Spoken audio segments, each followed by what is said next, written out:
Chaos has finally arrived. Welcome to Fourth Floor Post English. The 27th Amendment, whispered, denied, debated, and then suddenly here in black and white. For months, the country has lived off rumors. Now the rumors have turned into law. Every fear that was dismissed as paranoia has found a paragraph. Every warning that was mocked as a conspiracy now sits inside the Constitution if this amendment is passed. This amendment will pass, but I'm still hopeful. This isn't just a document. It's a state's survival play, written by those who no longer trust time, people, or even their own. For years, Pakistan politics ran on personalities. Now, the personalities have written themselves into permanence. The amendment creates a new post, the Chief of Defence Forces, a 5-star office that swallows the two 4-star slots that once balanced the power. The chairman of the chairman of the Joint Chiefs and the Army Chiefs are now one person. Beneath him, every service, including Navy, Air Force, will report upward, not outward.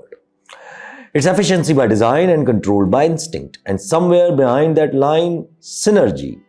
The whole system quietly admits that it no longer believes in rotation. They believe in extensions. The same amendment gives lifetime immunity to the president and temporary immunity to the prime minister.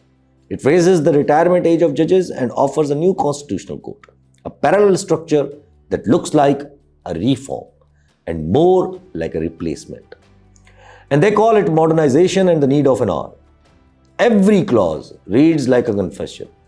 They were afraid the chain might break in November, so they welded it.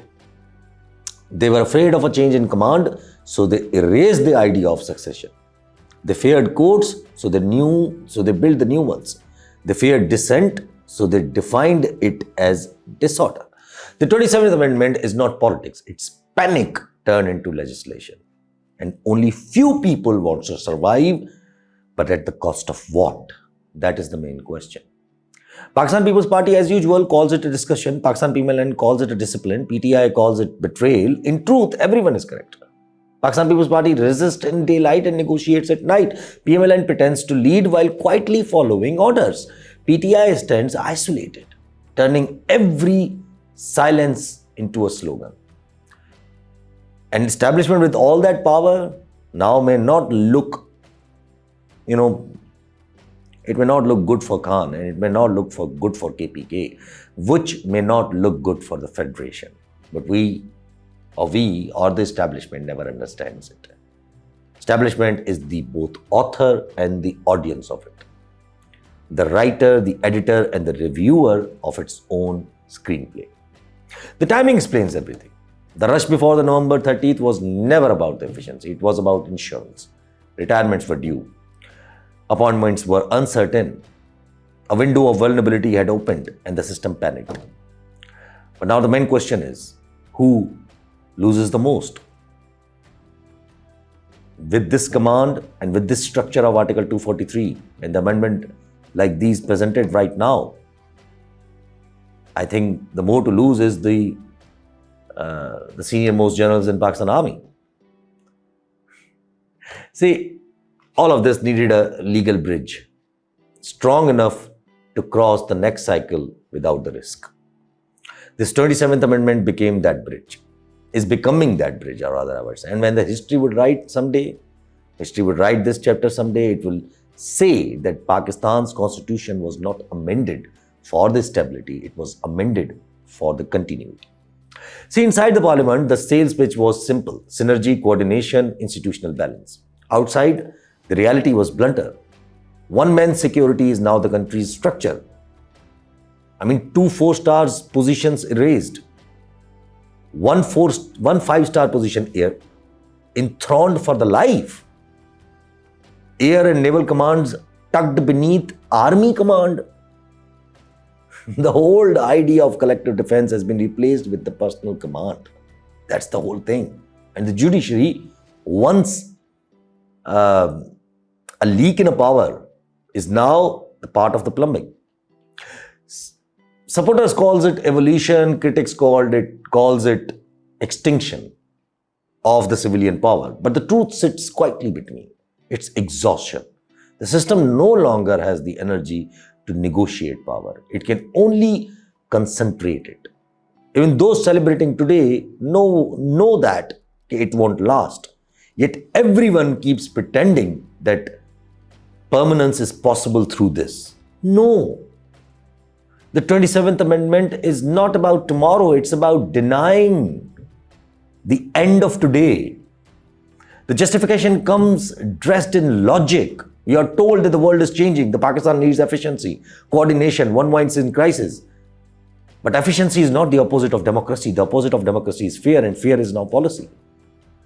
And that makes me fearful about what they will do with KPK and what they will do with Afghanistan and what they will do in terms of India. The amendment assumes that decentralization is a danger and disagreement is threat. It was written by the people who see provinces as liabilities, courts as interruptions, and citizens as noise. They call it a governance model. History will call it concentration of power. There is a reason authoritarian systems look so organized. Everything works until it doesn't. China runs on commands. China is playing with robots, pretending that humans are robots, but that's not the case. America runs, on the other hand, runs on the contradiction. One lives in silence, the other in noise.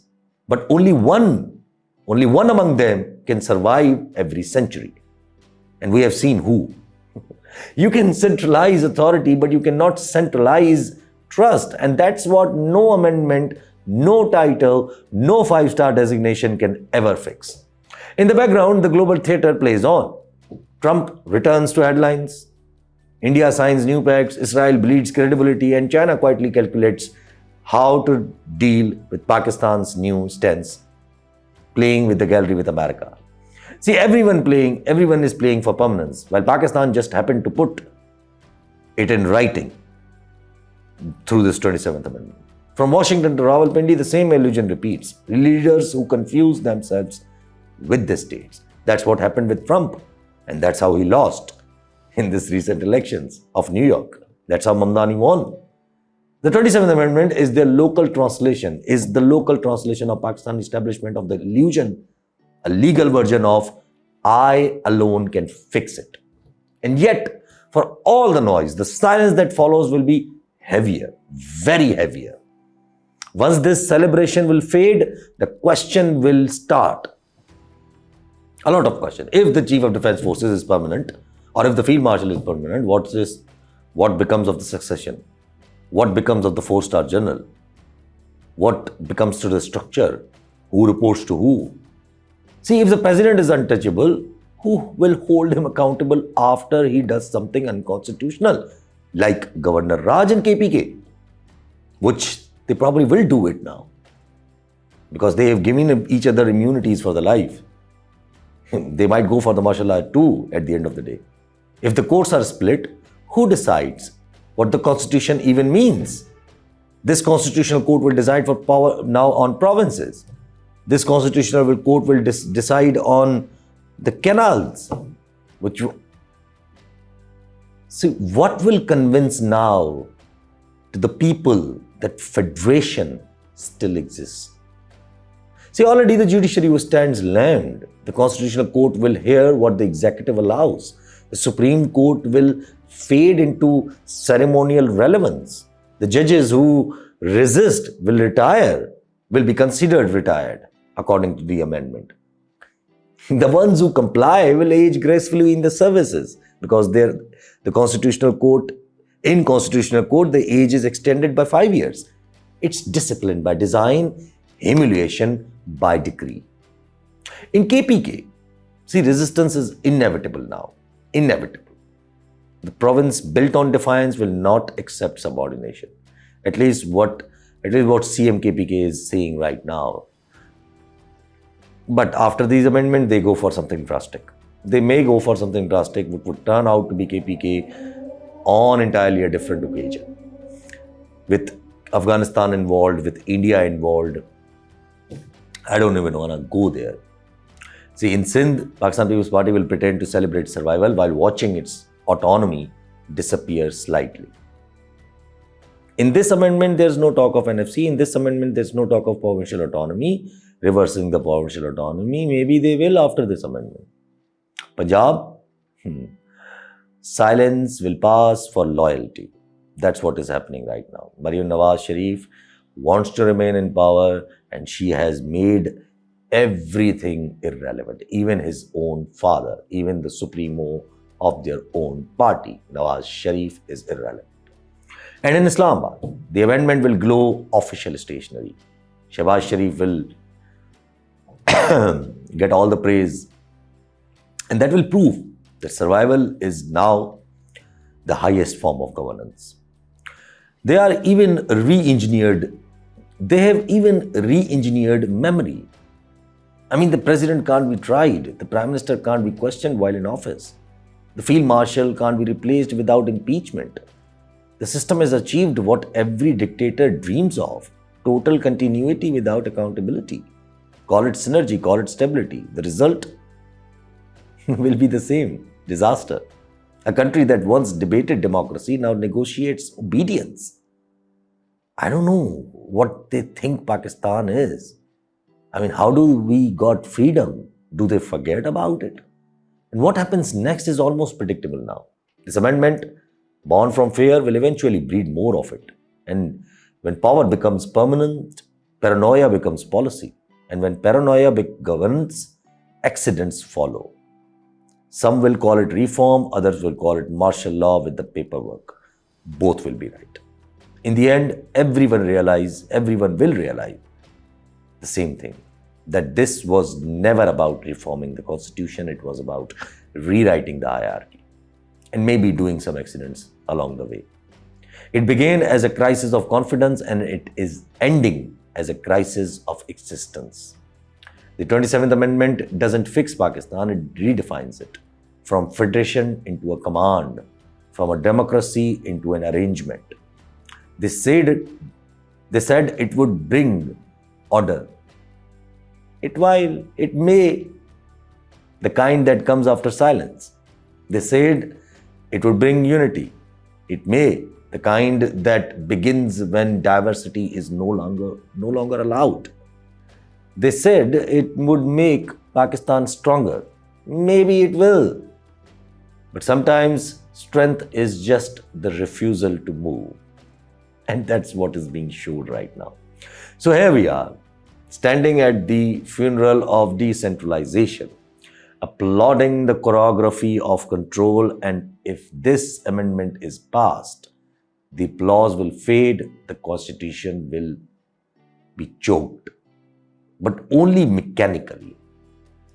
The 27th Amendment may have been written in the name of efficiency, but history will remember it for something else entirely. It was the day Pakistan stopped evolving and started going back, or maybe repeating itself, because this isn't reform. It's a reminder that when system begins to fear its own future, it amends the present instead.